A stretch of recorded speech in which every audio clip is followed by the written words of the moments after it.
A crucial warning must be sounded. The IRS is on the verge of pursuing American taxpayers with newfound vigor, driven by an urgent need for revenue. This isn't merely a desire for funds, it's a pressing necessity. The IRS's financial stability is at stake, and the consequences could be staggering. What's unfolding is not just a hunt for wealthy individuals. The IRS is setting its sights on all of us. In recent months, one of the most pressing questions has been whether the government would secure funding or if the United States would face the dreaded scenario of a government shutdown. As of October 1st, a temporary bill was passed to fund the government until November 17th, offering a temporary reprieve. However, uncertainties linger. Will the bill include funding for Ukraine? Will spending cuts be part of the equation? And if so, who will bear the brunt of these cuts? The puzzle is far from complete. What's stirring intrigue and concern is the IRS's newfound urgency to recruit more agents to go after tax evaders. The question is, who exactly qualifies as a tax cheat, and who will be in the IRS's crosshairs? The plot thickens. Initially, it was suggested that only the exceedingly wealthy, those raking in tens of millions annually, would be pursued. Then, the threshold dropped to individuals making $1 to $2 million per year, a considerably larger group. More recently, the Biden administration suggested that those earning over $400,000 annually would be considered wealthy targets. However, here's the kicker. The $400,000 per year benchmark was originally set by President Biden during his presidential campaign.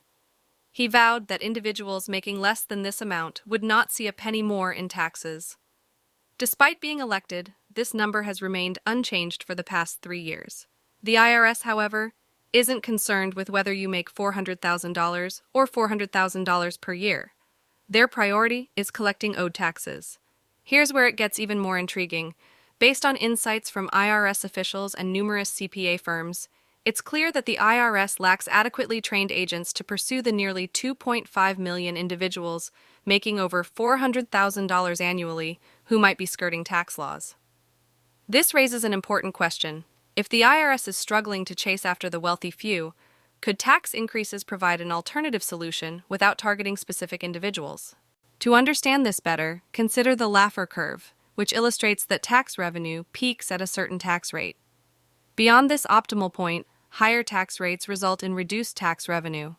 In essence, as tax rates increase, individuals become less inclined to work, reducing overall economic activity. Now let's shed some light on why the IRS might not solely focus on the ultra-wealthy. The current economic landscape is fraught with challenges, including strikes by healthcare workers, auto workers, and hospitality workers. Rumors of educators going on strike are also circulating, all of which could have severe repercussions in an election year. The government desperately needs funding, and a government shutdown is not an option. The IRS is not only after your money, they need it to address a slew of democratic priorities, such as funding for Ukraine, COVID-related expenditures, and additional allocations to various government agencies. With Republicans unlikely to offer additional funds readily, Democrats are caught between a rock and a hard place. It's worth noting that there are more individuals making $400,000 per year than those earning $400,000 per year or more.